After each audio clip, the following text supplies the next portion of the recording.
So what's up? Kamusta? Ayos pa tayo dyan. So nandito tayo ngayon sa may Mitsubishi San Rafael branch para sa update natin. At available nga po dito itong SYM Cruisim 150. So alamin natin yung presyo kung sulit pa rin nga ba ngayon 2026 at yung specification niya. Tara, samahan niyo ako. Walk around natin to. Ayos na ayos. Sometimes you gotta let them go. I know it's hard, but you're better on your own. I know the scars got you feeling all alone. I know it's hard, but you gotta let them go. Say it with me, everything is okay. Yeah, hey, yeah, hey, yeah, yeah. But you gotta let them go.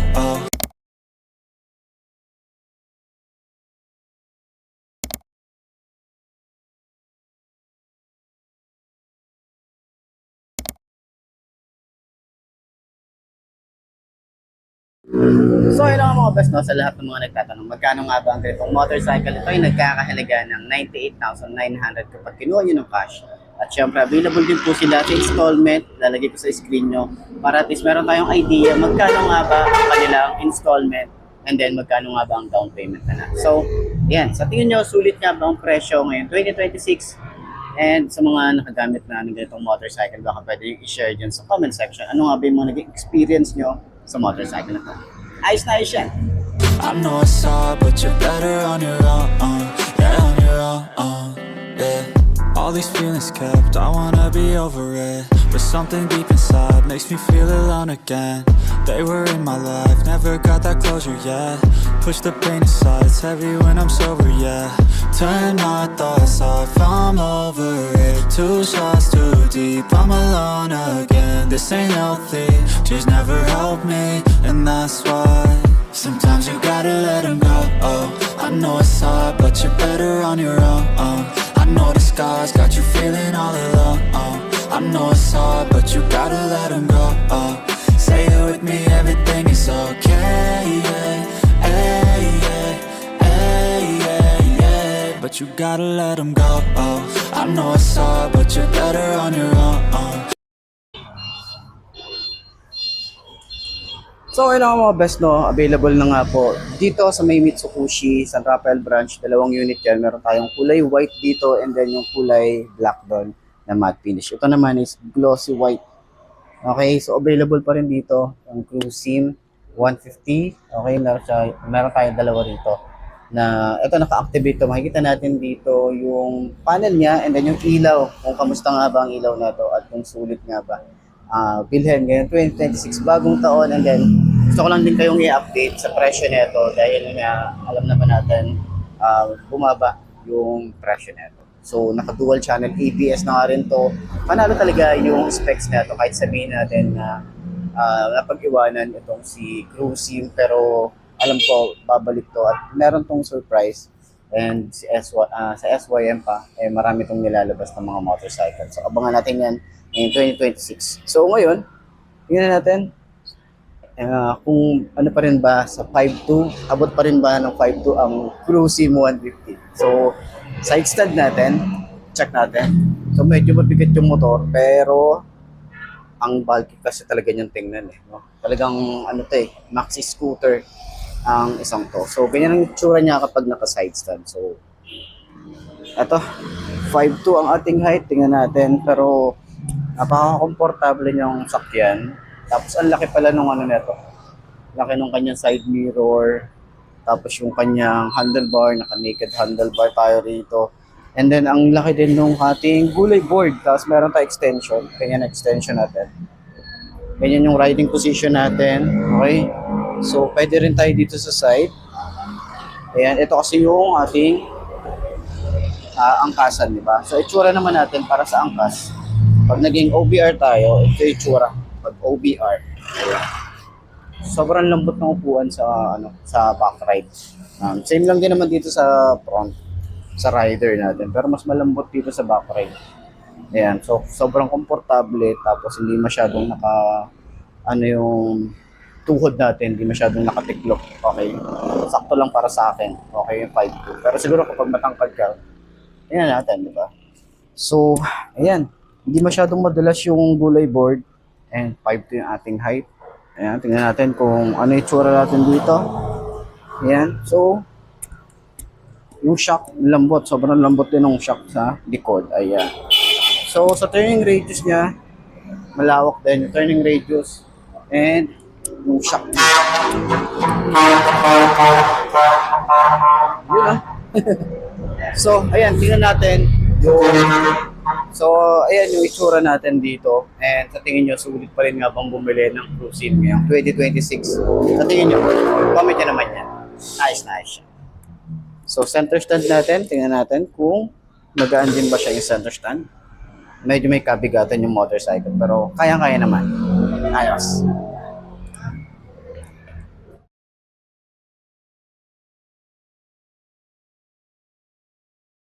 So ito yung Cruisin 150, may available tayo dito na dalawa. Atong kulay matte black and then glossy white. Okay, tingnan natin yung itsura niya. So naka dual channel ABS na rin to sa halagang 98,900. Meron ka na ganitong motorcycle. Ayan, panalo pa rin ang isang to. Okay, so tingnan natin baka may update lang. Siguro pinapaubos lang yung mga unit na to. And ayan. So, dito sa front, meron tayong SYM na logo. Ayan. Meron tayong visor. Hindi siya adjustable. Pero sana sa mga upgrade or sa mga update para dito is adjustable. So, meron tayo rito na fog type pa rin. Itong Cruisin na to, fog type. And then, meron tayong LED rito na daytime running light. Ito yung kanya signal light is fog type pa rin. Ayan. So, meron tayong parang carbon fiber finish dito. ABS na rin ang isang to. Naka telescopic fork, meron tayong reflector. Ito yung ano nyo, disc brake niya, sobrang laki. Ito naman yung ABS nyo, yung sensor niya, di ba? Ang laki din. So, meron tayong size ng gulong is 190 by 14, tubeless na rin. At CST tires na rin yan, okay? Maganda rin yung mugs na ginamit dito. Ayan yung mugs niya, di ba? So sa likod, napakadali lang niyang linisin dahil nga wala siya masyadong butas. And dito naman sa ating gulay board, nandito yung ating battery. Ayan, nandyan din. Tapos hindi siya masyadong madulas, napakaluwag din yung ating gulay board. Ayan, yung ating foot pegs para sa angkas, panalo rin to, no? Solid din. And dito sa side or dito sa ilalim, parang carbon fiber finish. Then may Cruisin tayo rito. Ito naman yung radiator niya, and then may cover na rin tayo rito. Yan. Tapos meron din tayong maganda na at stylish na exhaust dito. Ayan, meron tayong nakapalawit din.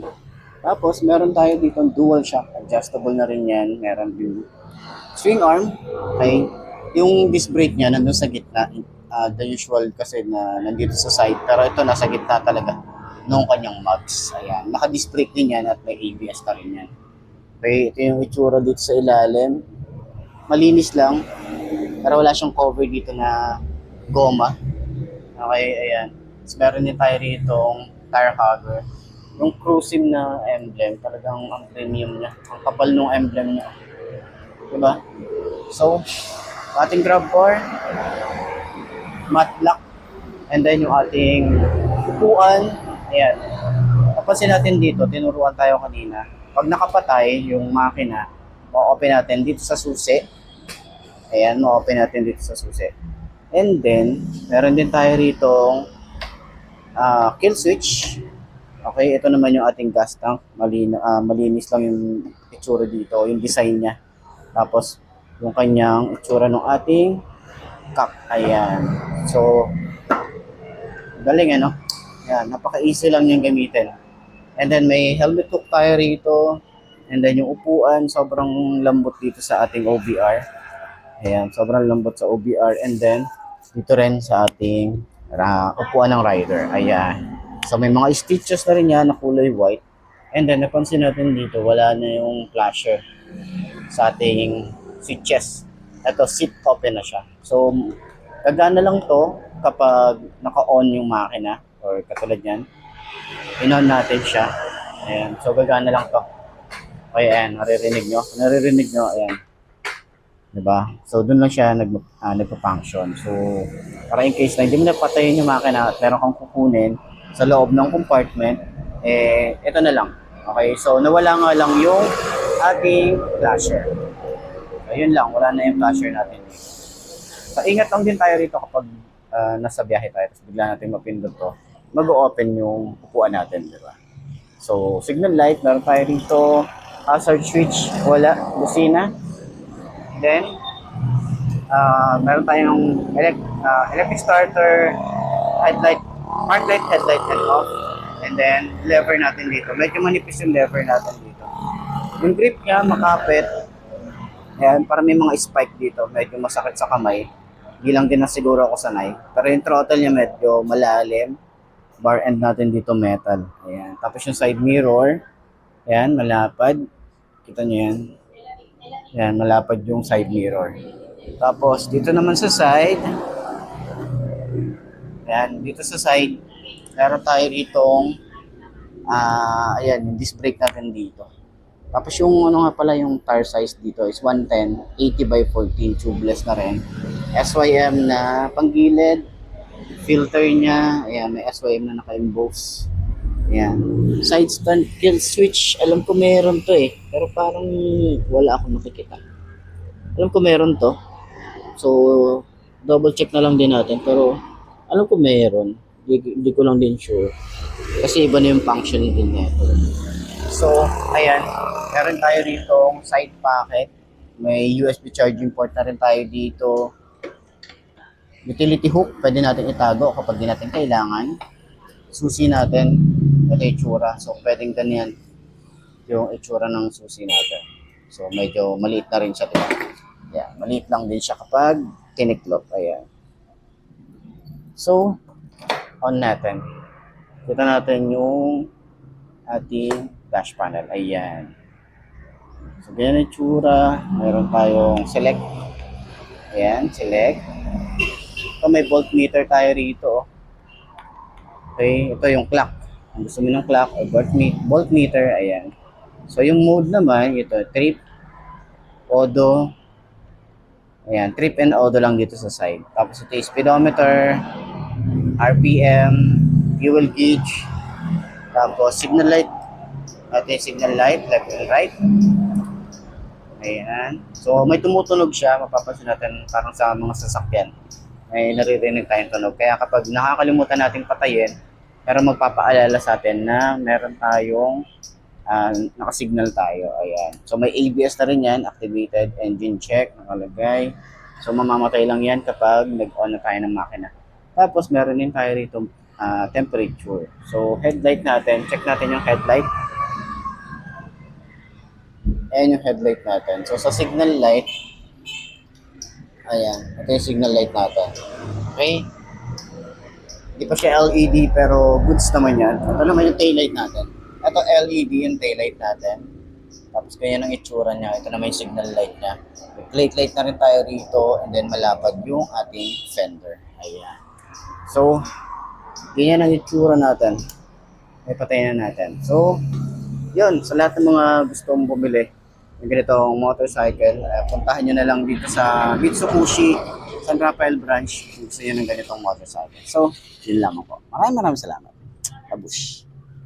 So, yun lang mga boss, no? Ito na ba ang motor na babagi sa iyo? Kung ito na nga, ay markahan mo na at mag-subscribe ka na sa aking YouTube channel. I-click mo na rin yung notification bell para updated ka sa lahat ng videos na upload natin. Dito araw-araw, sa laging tatandaan, wala sa brand ng motor ang itatagal yan. Pag di na sa pag-aalaga mo yan, tatagal yan, ayos na ayos yan. So, kita ka na ulit tayo bukas. I'm Mark D. Ciao. Maraming salamat sa inyo. Tabush. Yeah, on your own, yeah. I know it's hard, yeah. They were in your heart, yeah. A little piece of you broken and discarded. You need to be, you get space from all the darkness. Pull all the weeds from the roots that you both started. And I know I'll be alright, but for right now I just need time and a little space.